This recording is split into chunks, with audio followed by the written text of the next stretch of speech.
You are not behind. You are not running out of discipline or clarity or courage. You are running a plan that was never yours to begin with. Somewhere along the way, a year ago or 10, you accepted a shape for your life that fits someone else's expectations more cleanly than it fit you.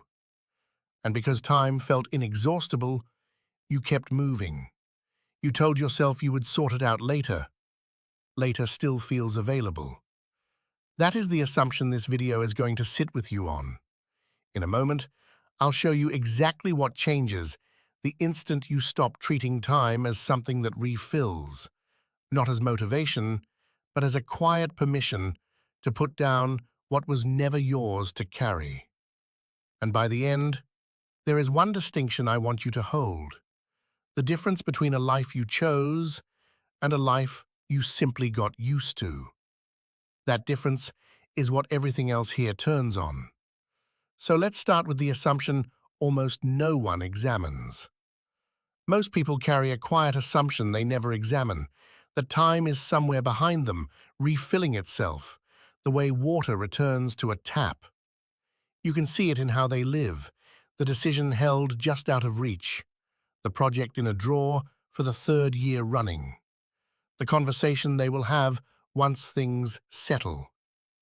Seneca named this 2,000 years ago. The greatest flaw in life, he wrote, is that it is always imperfect, always postponed. And from that postponement arise fear and a craving for the future that eats the mind. What changes when you stop postponing? That question turns out to be harder than it looks.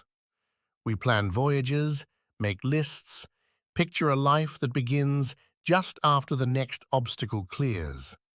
And all the while, Seneca observed, death stands at our side, not as a threat we confront, but as a fact we notice briefly in others and then file away. A colleague, a friend we have not called in too long. We are moved for a moment and we return to our plans. This is the real problem.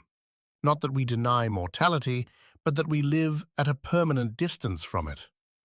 And that distance is exactly what keeps the borrowed life intact. So what actually breaks that distance? Time is not income. It does not arrive on schedule, ready to spend whenever you feel ready. It is capital, a fixed amount, already set, and every day spent is permanently subtracted from the total. Seneca described life as a series of circles, a large one from birth to the last day, and within it, smaller ones. Each day, its own complete circle. Every day, he wrote, ought to be treated as if it closes the series, not as preparation for living, but as living itself. An ordinary Tuesday is not a step toward your life. It is a portion of it, already being spent. The question is only whether you are choosing how. Seneca put it plainly: begin at once to live, and count each separate day as a separate life. There is a strange weight in that phrase when you sit with it, because most people are not living a life they counted. They are living a life that accumulated, a career that made sense to someone else, an ambition shaped more by whose approval you are seeking than by what you actually wanted. When time feels inexhaustible, you can carry those goals indefinitely. There is always time to sort it out later. But finitude removes that room. And in a smaller room, with fewer years clearly visible, a question becomes very hard to avoid. Seneca wrote that what makes people greedy for the future is that no one has yet found himself. You pursue a future life because the present one does not feel quite like yours. And there is a particular silence that follows when you let that thought land fully. Because you have been peripherally aware of this mismatch for a long time. The path that started as a compromise and slowly became the whole route. You kept moving, telling yourself it was what you wanted. But there is a clear difference between a life you chose and a life you got used to. Finitude is what forces that distinction into daylight, and once you see it, you cannot unsee it. So what does this clarity actually feel like? Not the theory, the experience. William James described it as the most wonderful of all inner transitions, the move from tenseness, self-responsibility and worry to equanimity and peace. And the strange thing he noticed is that it comes not from doing, but from releasing, from setting down a burden you had been carrying so long you forgot it was weight. The Stoics pointed at the same movement. Meet this moment as sufficient.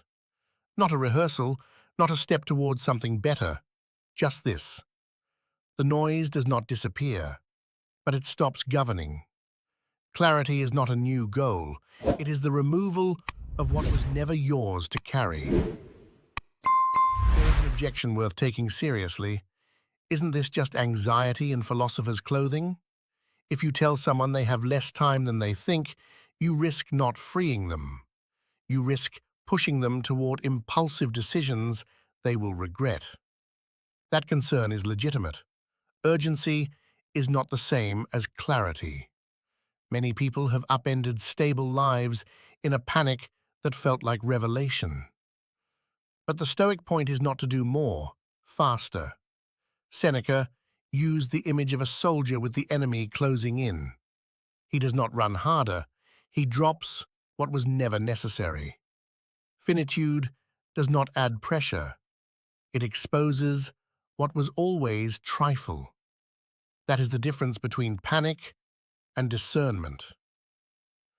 Think about the commitments you have been making at half pressure, the relationship held at careful distance because there will always be more time for depth, the work you have almost started for 2 years, the conversation kept deliberately shallow. Seneca wrote that how foolish it is to plot out far-reaching hopes when chance cuts into the very hour you are crowding full. The half-commitment is not a strategy, it is a loss that is already happening. Once you see the half-commitments clearly, you already know which ones are real. You have been peripherally aware of it for some time. I find myself sitting with that. What have you been half-committing to, and do you already know why? I would genuinely like to hear where you land. You did not come here for motivation. Motivation pushes toward goals you already have. What you came for is permission. Permission to stop pursuing what was never yours, to let the borrowed ambition go, not in rebellion, but with the quiet recognition that the capital remaining is too finite to spend on someone else's plan.